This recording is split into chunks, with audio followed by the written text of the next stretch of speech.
Hi hello అండి, welcome to ప్రకృతి.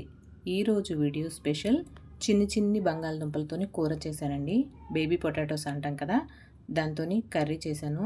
సూపర్గా వచ్చిందండి. ఇది మంచి రుచిగా ఫ్లేవర్తో ఎలా చేసుకోవాలో మనం ఇప్పుడు వీడియోలో చూసేద్దాం. ముందుగా దీనికోసం నేనైతే ఒక 400 గ్రాముల వరకు చిన్న బంగాళదుంపలు తీసుకున్నానండి. తీసుకొని అవి కుక్కర్లో వేసి కొంచెం వాటర్ వేసుకొని కొంచెం సాల్ట్ వేసుకొని ఒక 3 విజిల్స్ వచ్చిన వరకు ఉడికించుకోవాలి. చూసుకోవాలండి, మరి ఎక్కువసేపు ఉడికినా కూడా మెత్తగా అయిపోతాయి. ఒక 80% వరకు ఉడికితే సరిపోతుంది. చూడండి, ఇలా మనం ఫోర్క్తో కానీ ఏదైనా టూత్ పిక్తో కానీ ఇలా నొక్కి చూస్తే తెలుస్తుంది. కొంచెం గట్టిగా ఉండాలి, మరి మెత్తగా ఉడికించుకోకూడదు. ఇవి కుక్కర్లోనే కాకుండా విడిగా కూడా మనం చూసుకొని ఉడికించుకుంటే సరిపోతుందండి. ఇప్పుడు ఉడికిన తర్వాత ఇవి ఆ నీళ్లు తీసేసి మంచినీళ్ళు వేసుకొని ఇవి మొత్తం పై పొట్టు ఒలుచుకోవాలి. ఒలుచుకొని ఒక గిన్నెలోకి తీసుకొని ఈ బంగాళదుంపలు ఫోర్క్తో కానీ టూత్ పిక్తో కానీ ఇలా చిన్న హోల్స్ పెట్టుకోవాలి. పెట్టుకోవడం వల్ల ఉప్పు, కారం, మసాలాలు అనేవి బాగా పడతాయండి దుంపలకి. చూడండి, ఇక్కడ చూపిస్తున్న విధంగా చిన్న హోల్స్ పెట్టుకోవాలి. మరి గట్టిగా నొక్కకూడదు, లోపలికంటే విడిపోతాయండి ఉడికేటప్పుడు కూరలో. జస్ట్ ఇలా హోల్ పడితే సరిపోతుంది. ఇలాగే అన్ని దుంపలకి పెట్టుకొని ఇందులో కొంచెం పసుపు, కొంచెం ఉప్పు, కొంచెం కారము వేసుకొని ఇది మొత్తం ఈ దుంపలకి పట్టేలాగా కలుపుకోవాలి. ఇలా ఉప్పు, కారం, పసుపు వేసుకోవడం వల్ల నూనెలో వేగినప్పుడు మంచి రుచిగా ఉంటుందండి. ఇలా వేసుకొని కలుపుకొని పక్కన పెట్టుకొని ఇప్పుడు ఒక మిక్సీ జార్ తీసుకొని ఒక పెద్ద సైజు ఉల్లిపాయ ఒకటి ముక్కలుగా కట్ చేసుకొని వేసుకోవాలి. అలాగే 2 చిన్న సైజు టమాటాలు బాగా మెత్తగా పండినవి కూడా ముక్కలు కట్ చేసుకొని వేసుకోవాలి. 1 ఇంచు అల్లము, ఒక 10 నుంచి 15 వరకు వెల్లుల్లి రెమ్మలు, ఒక 2 పచ్చిమిర్చి, ఒక 10 నుంచి 15 వరకు జీడిపప్పు పలుకులు వేసుకోవడం వల్ల గ్రేవీ అనేది మంచి రుచి ఉంటుందండి.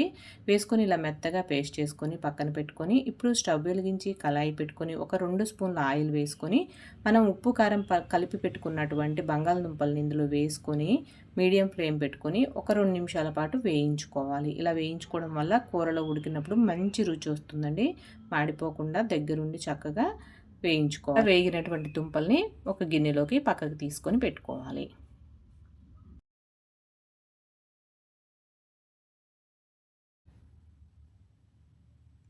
ఇప్పుడు అదే కళాయిలో మరికొంచెం నూనె వేసుకొని కొంచెం ఒక అర స్పూను జీలకర్ర వేసుకొని అది కూడా వేగిన తర్వాత మనం ఉల్లి, టమాటా పేస్ట్ చేసి పెట్టుకున్నాం కదా, అది కూడా ఇందులో వేసుకొని బాగా వేయించుకోవాలి.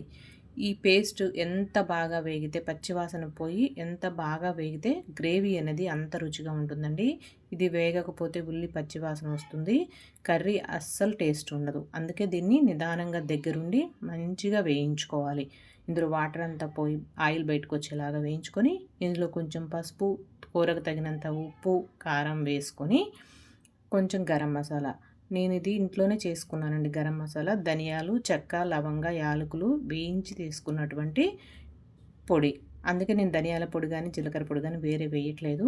ఇందులో ఇది ధనియాలు కలిపి చేసినటువంటి మసాలా పొడి, అది కూడా వేసుకొని ఇదంతా బాగా కలిసేలాగా కలుపుకొని పచ్చి వాసన పోయేలాగా వేయించుకొని వేగిన తర్వాత ఇందులో తగినన్ని నీళ్ళు వేసుకోవాలి.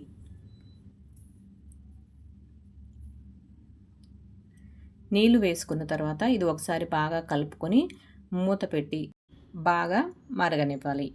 ఇప్పుడు మూత తీసి ఒకసారి కలుపుకొని మనం రెడీ చేసి పెట్టుకున్నటువంటి బంగాళదుంపలు ఇందులో వేసుకొని ఒకసారి కలిపి ఉప్పది సరిపోయిందో లేదో చూసుకొని, సరిపోకపోతే కొంచెం వేసుకొని మూత పెట్టి మీడియం ఫ్లేమ్ పెట్టుకొని ఒక 5 నిమిషాల పాటు ఉడికించుకోవాలి.